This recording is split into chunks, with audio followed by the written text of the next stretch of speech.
آپ کو اس وقت چاہیے تو یہ تھا کہ مفتی صاحب کی جو کتاب کا رسم اجرا ہو رہا تھا آپ اس کے حوالے سے لکھتے، اس کا تعارف کراتے. مفتی صاحب جو کام کر رہے ہیں اس وقت پوری دنیا کے اندر گنے چنے لوگ ہیں جو اتنا شاندار کام کر رہے ہیں، تو آپ اس کا تعارف کراتے، لوگوں کو بتاتے. ہونا تو یہ چاہیے تھا کہ تمہارے فیلڈ کے لیے جو لوگ ہیں، تمہارے جو ماننے والے ہیں، ان کے سامنے تم اس کا تعارف کراتے. لیکن دیکھیں جلن، دیکھیں کتنا حسد بھرا ہوا ہے.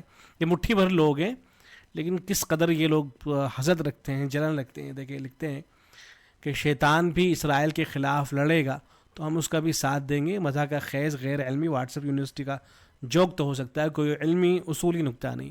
یعنی حضرت مولانا سلمان صاحب بھی نوری دامت برکاتہم العالیہ نے اپنی تقریر کے دوران ایک جملہ اس طرح کے بول دیا تھا کہ ایران جو ہے ہم جو اس کے ساتھ کھڑے ہیں تو چونکہ وہ ظالم کے مقابلے میں کھڑا ہے تو وہاں تو اگر شیطان بھی آگے کھڑا ہو جائے گا تو ہم اس کا بھی ساتھ دیں گے. اتنا اس میں پریشان ہونے والی کیا بات ہے؟ اس لیے کہ ذہنوں کے اندر یہ بات آ رہی ہے کہ بھائی ان لوگوں کے نظریات اور عقائد جو ہیں وہ کسی بھی طرح سے درست نہیں ہیں. اور نظریات کو تو آپ چھوڑ دیجئے، ان کا جو ماضی رہا ہے وہ کتنا خطرناک رہا ہے. ایران نے کیا کچھ کیا ہے ملک شام کے اندر.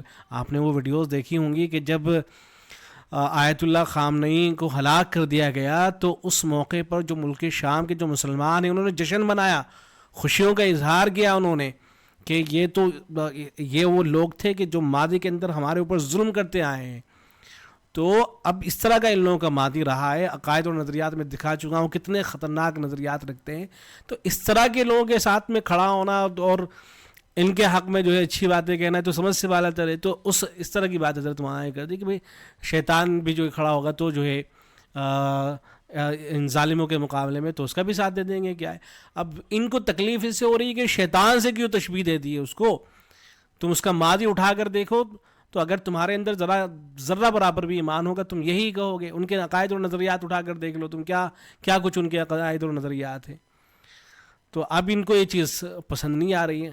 جا کے پوچھو ملک شام کے مسلمانوں سے کیا کچھ ان کے ساتھ میں ہوا ہے تو تم پھر اگر تمہارے اندر ذرا سے بھی حمیت ہوگی، غیرت ہوگی، ایمان ہوگا تو تم بھی یہی کہو گے کہ انہوں نے جو کچھ ماضی میں کیا ہے وہ اس طرح کی چیزیں ہیں کہ ان لوگوں کے ساتھ نہیں دیا جا سکتا ہے. اور پھر یہ دوسری بات کہ علی گڑھ مسلم یونیورسٹی کے بانی سر سید احمد خان کے نظریات اتنے گمراہ کن تھے تو اب یہ صاحب کہہ رہے ہیں کہ اس کا ذکر کیوں کر دیا گیا. پھر لکھتے ہیں کہ ہندوستان کے مسلمانوں کے درمیان اس قسم کے عوامی بیانات کا اگر ایسے ہی تسلسل رہا تو اس کا فائدہ تو سیدھا ہندوتوا طاقت ہوگا اور پھر یہ ہو جائے گا، وہ ہو جائے گا، یہ ہو جائے گا. یہ صاحب کہہ رہے ہیں. اور 2 دن پہلے خود کیا لکھ رہے تھے، 2 دن پہلے کا ان کا مضمون ہے ان صاحب کا. اس میں لکھ رہے ہیں کہ لیکن اویسی کے حامی جو اکثر بدتمیز اور بدتہذیب ہوتے ہیں انہوں نے اپنی بدتمیزی جاری رکھی.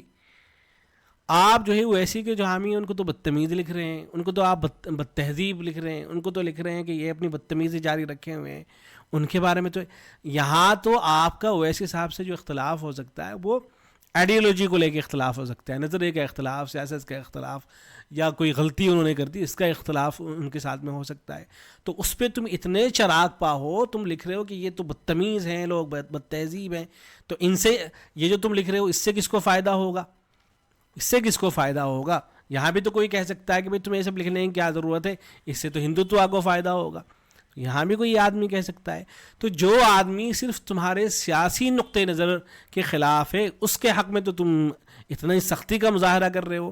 لیکن جس آدمی کے عقائد اور نظریات صحیح نہیں ہیں، جس آدمی کے جو اتنا خطرناک رہا ہے ماضی کے اندر کہ اس نے مسلمانوں کے اوپر ظلم، اس کی ایک داستان ہے ظلم کی جو ظلم کیا گیا ہے، تو اگر اس کے حوالے سے کچھ سخت جملے بول دیے جائے، شیطان سے تشبیہ دے دی جائے، یا سر سید احمد خان کے نظریات جو سب کچھ یہاں تک کہ جو علی گڑھ مسلم یونیورسٹی کے جو حضرات ہیں وہ خود تسلیم نہیں کرتے ہیں ان کے عقائد و نظریات کو. ان کے وہ کوئی بھی ان کو تسلیم نہیں کرے. کون ان باتوں کو صحیح تسلیم کرے گا کہ فرشتے جو ہے ان کا وجود نہیں ہوتا ہے، اور جنات تو پرانے زمانے میں جو دیہاتی قسم کے لوگ ہوا کرتے تھے، اس سے وہ مراد ہے، جنات سے الگ کوئی مخلوق مراد نہیں ہے. اور جنت و جہنم کی جو تشریحات کر رکھی ہیں سر سید احمد خان نے، کون ان چیزوں کو تسلیم کرے گا؟ تو اگر ان چیزوں کا ضمنی طور پر ذکر کر دیا گیا ہے تو اس میں اتنے چراغ پا ہونے کی کیا ضرورت ہے کہ باقاعدہ آپ جو مضمون لکھ مار رہے ہیں. تو اللہ تبارک و تعالیٰ ایسے لوگوں کو ہدایت سے سرفراز کرے. یہ تحافظ الملائدہ ہے حضرت کی کتاب مفتی صاحب کی، ضرور اس کو منگوائے. میں نے بھی آرڈر کر دیا ہے، انشاءاللہ جلدی پہنچنے والی ہے. آپ حضرات بھی ضرور اس کو منگوائیے گا. اور ہاں، بعض رات کی طرف سے ڈاکٹر اسرار احمد صاحب کے حوالے سے بھی بات کی گئی. تو ڈاکٹر اسرار احمد صاحب کا جو نقطۂ نظر تھا اس کا اعتراف تو خود ان کے فرزند کر چکے ہیں. وہ تسلیم کرتے ہیں کہ ہاں ڈاکٹر صاحب کا نظریہ ارتقاء کو لے کر یہی نقطۂ نظر تھا. وہ ویڈیو انشاءاللہ اگر مجھے مل گئی تو اس ویڈیو کے ساتھ میں وہ بھی لگا دی جائے گی. فیصل آباد کی تربیت گاہ میں بھی بالکل اپنی حیات کے آخری ہی دن ان کے وہ دن تھے، اور اس میں بھی انہوں نے خاص طور پر کہا تھا کہ بعض خالص ایکیڈیمک ایشوز کے اوپر میری اپنی منفرد رائے ہے، اور اس کا تمام رفقا کو ماننا ضروری نہیں ہے، اس سے آپ اختلاف کر سکتے ہیں. اس وقت 2 مثالیں انہوں نے دی تھیں. نظریہ ارتقاء بعض لوگوں کو ہضم نہیں ہوتا، سمجھ میں نہیں آتا، یا اس سے اختلاف کرتے ہیں علمی طور پر، تو کریں، کوئی حرج نہیں.